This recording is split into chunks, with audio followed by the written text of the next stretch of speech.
Hey friends, it's Joel Richardson, and this is The Underground.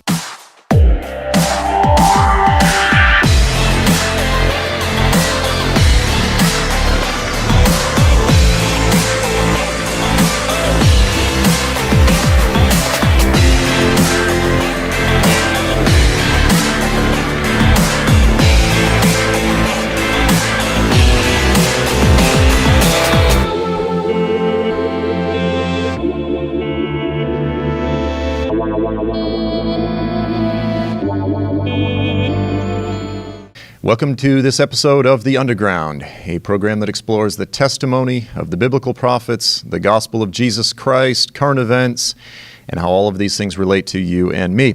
Now, in this week's episode, we're just going to do a few very brief updates. This is going to be a very short program, but I did want to check in and give some updates in terms of what's going on in the future and what I've been up to even over just the past few weeks. So first of all, I want to sort of officially announce the tour. I've sort of mentioned it in passing a few times, but we are doing a tour. It's going to be April 9th through 18th, 2019. This is going to be with myself and Pastor Wes Martin of Grace Church in St. Louis.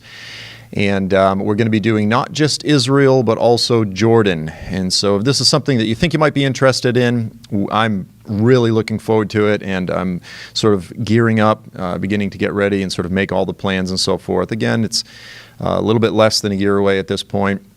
You can go to my website at joelstrumpet.com. The first banner that will pop up, the slider at the top of the page, you can click on that.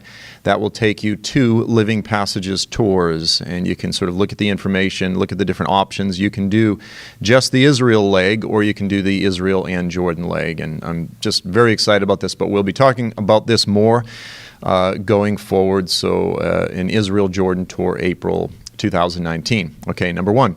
Two, I know a lot of people have really been eager to hear more about the Saudi Arabian trip.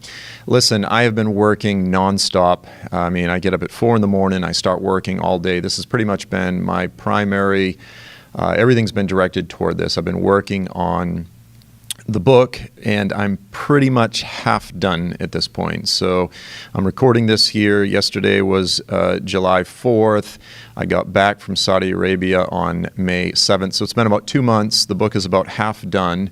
Like I said, working diligent. I have never been as excited about any of my books as I am about this. I genuinely think this may be sort of the most exciting, encouraging and inspiring of all my books. So I'm really excited about it. Essentially, what I'm going to do is break the book up into 3 sections. At least right now, this is what I think I'm going to do. So the first section is essentially a defense of Jebel al-Lawz in northwest Saudi Arabia as the real Mount Sinai.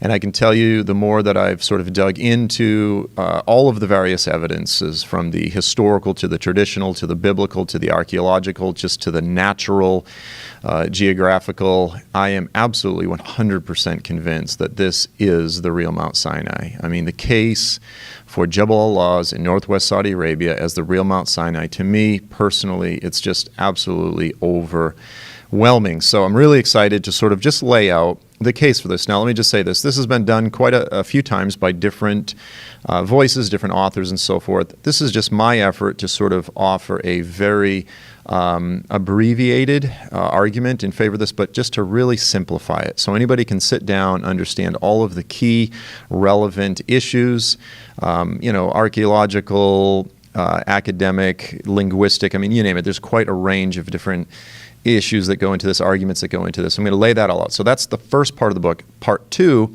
I'm working through the biblical Exodus account and showing how, from the very beginning to the very end, the Lord is telling, he's using an analogy concerning a wedding, concerning a betrothal ceremony. And the imagery and the language of a wedding ceremony, of a courtship process, if you will, it is replete throughout the scriptures. It's a beautiful, amazing picture. And it really sort of paints for us the larger story of redemption that's unfolding throughout all of the scriptures. The Lord's working with Israel in terms of his larger promised plan to redeem all of creation. And then in part 3, I deal with Israel's, if you will, apostasy, their unfaithfulness to God, and ultimately their restoration, the Lord's plan to restore them.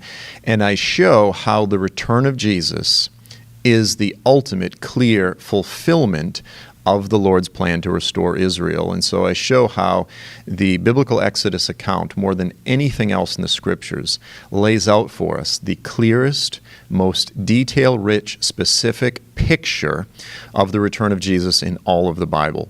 That all of the language in the New Testament, the Lord coming on the clouds with the trumpets, to deliver his people, to be enthroned to restore the throne of David. All of this stuff is completely rooted in the biblical Exodus account. So it's the most amazing, exciting, glorious, magnificent, as I said, detail-rich picture of the return of Jesus in all of the Scriptures. And I'm highlighting several particular passages which have almost never been dealt with. I mean, there's a few books out there that touch on these as passages that are referring to the return of Jesus, but for the most part, it's almost never touched. So I'm really excited about this. It's going to be glorious. It's going to be fantastic.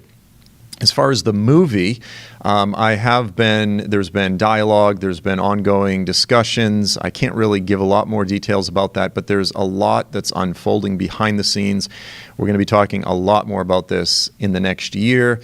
If all goes well, there may be some more trips down the road. Again, if all goes well, please do pray that these things all come together. I may be stepping into a partnership with someone else in order to create a really fantastic, top-notch film. If it is something that you want to donate to, yes, we're still raising funds to try to put this together. You can go to joelstrumpet.com, click on partner, and there's several different options there in terms of supporting the film. So thank you so much. Okay, now I want to hit on something that is really the main point I wanted to just visit with you all today. And that is, I was just in Israel, and I was with Dalton Thomas. We were there with the One King tour, and then I got to go up and visit with Dalton, FAI Relief up in the Golan. And as probably many of you know, there is much happening right now in Syria. Okay, so I don't want to get too complex here in terms of all the things that are taking place, but essentially the revolution that began in Syria in 2011, it began in Dara, the Dara region. So in the south, pretty close to the border of Israel, the Golan is the Dara region. This is primarily Sunni Muslim territory. This is where the revolution began. And after 7 years, maybe as many as 1 million people dead. Official numbers are at about 500,000. That doesn't include a lot of the foreign fighters, and there's just a lot in the fog of war that gets lost. Regardless, we're dealing with 500,000 to several 100,000 dead. Since this time, finally, with Russian help, with Russian assistance, with Iranian help, Assad has really turned this thing around. Even to my surprise, I thought there was a certain point a few years ago where he was on his way out. And so the Assad regime, again, in coordination with the Russians, are devastating the Dara region. Now, from the Russian sort of narrative, and I have to say this too, because it's amazing how many American Christians, they have bought fully into the Russian propaganda narrative. The Russians have their side of the story. Everybody has their side of the story, but it's amazing how many American conservative Christians these days, they are completely buying into the sort of Russian propaganda machine. And they're not discerning that Russia has their agenda, that the United States has their agenda.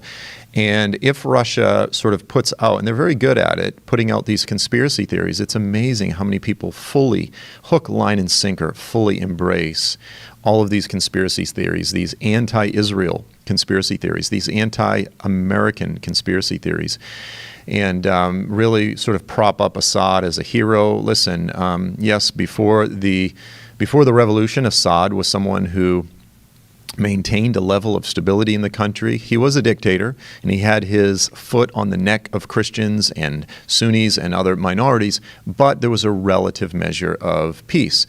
And so the narrative is that really there was just these terrorists down in Dara. They started the revolution. They were all, Al-Qaeda, ISIS sort of terrorists and this sort of thing.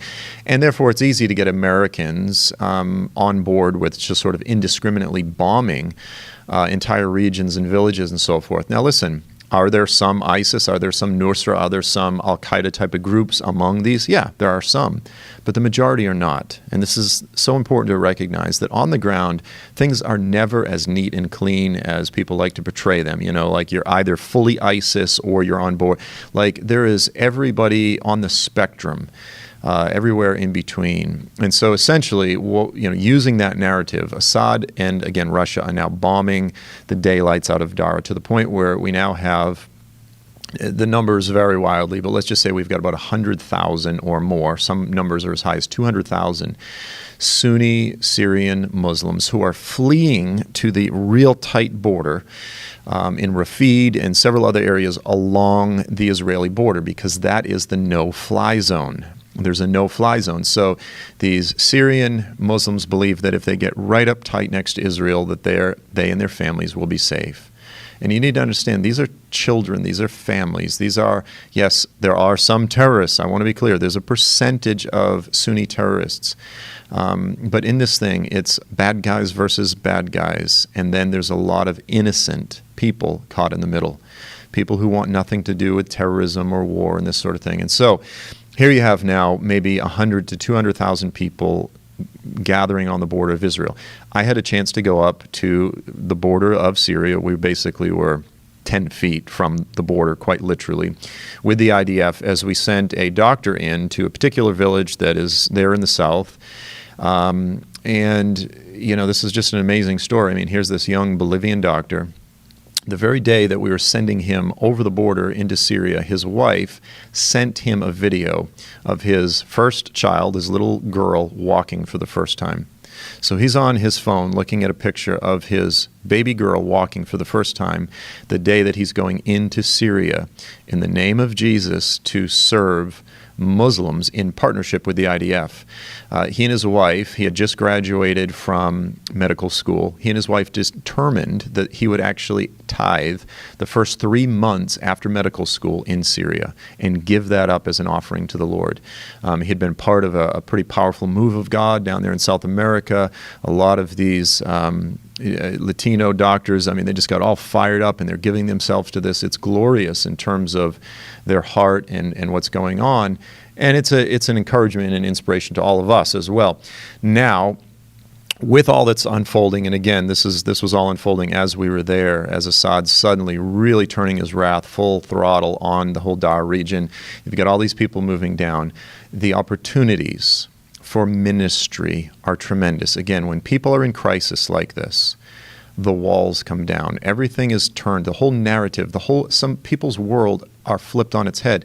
Listen, for years, Assad exorbitantly taxed the Sunnis in the south, and they said, well, we need to sort of, get all of these finances from you because we need a strong military to protect you from the evil Israelis, right? All of a sudden, Assad is turning these very weapons that you paid for against you and your family, and he's bombing you and your villages. And Israel is sending in medical aid. Israel is sending in food. Israel is promising to protect you if you're up close to their border. The entire narrative has been flipped on its head.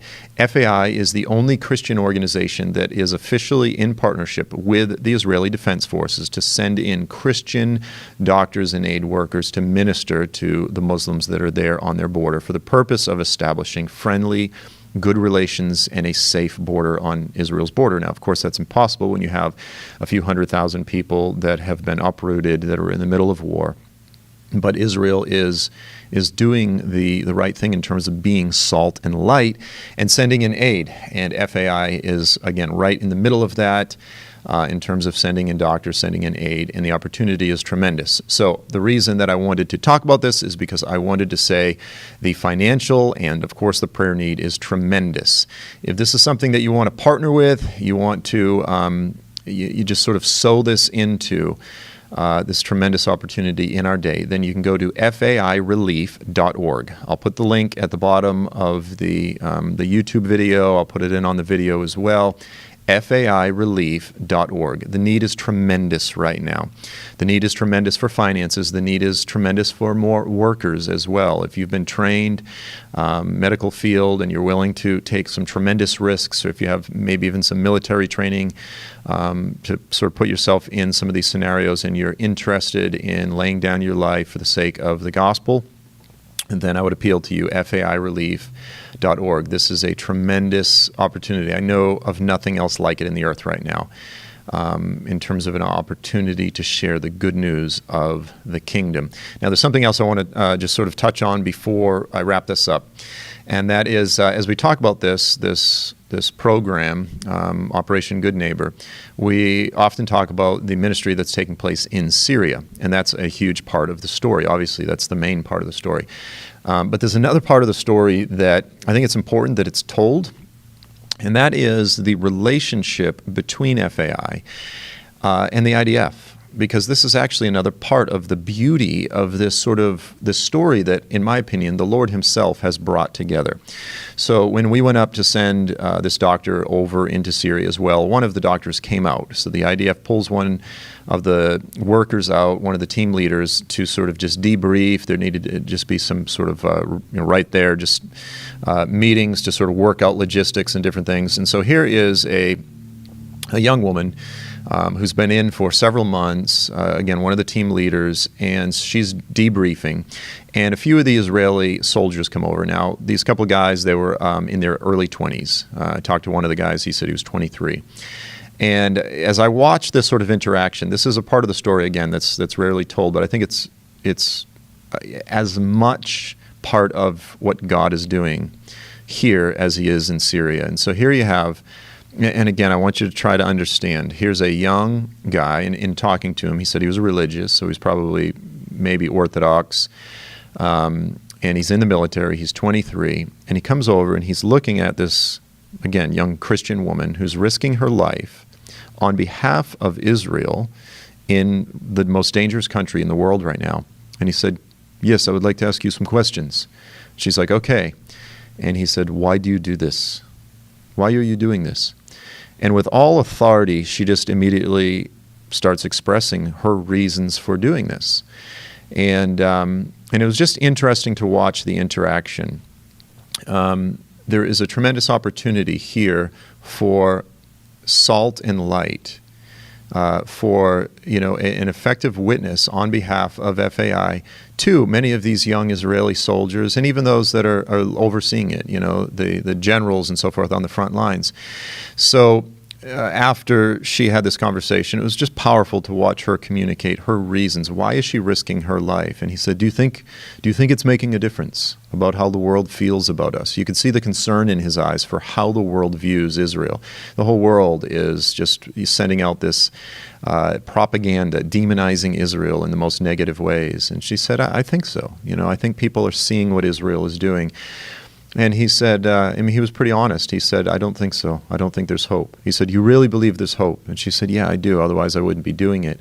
She said, what do you think? And he said, I don't think there's hope.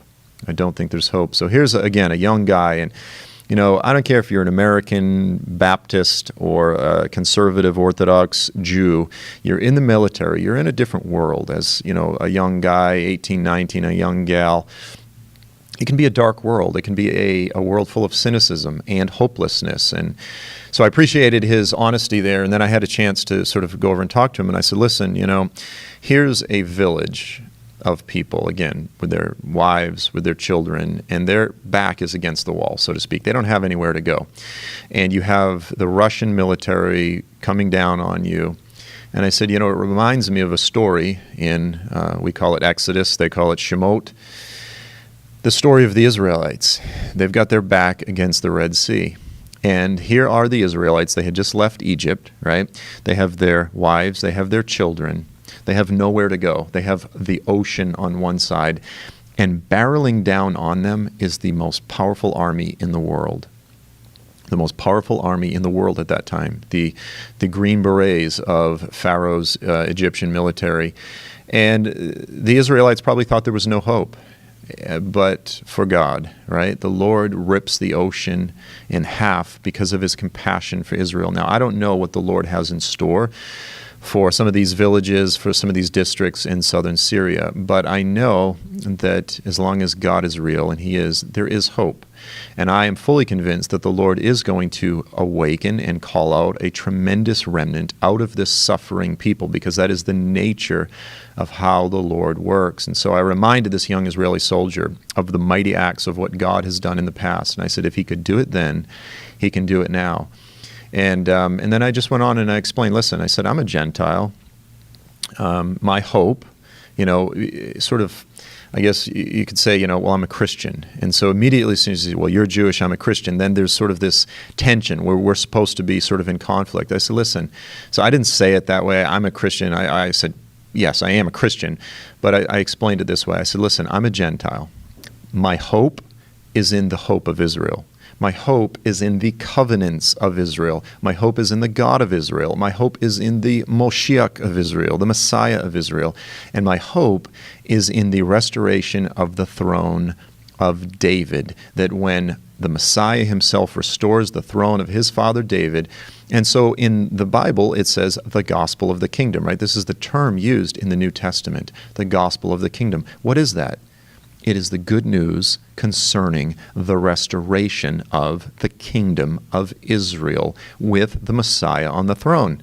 And so in that age, because this is what I'm looking forward to, this is what my hope is rooted in that age, those who are in Messiah, who are poor, needy, forgotten, afflicted, rejected, hated, outcast, all of these things, they will be cared for.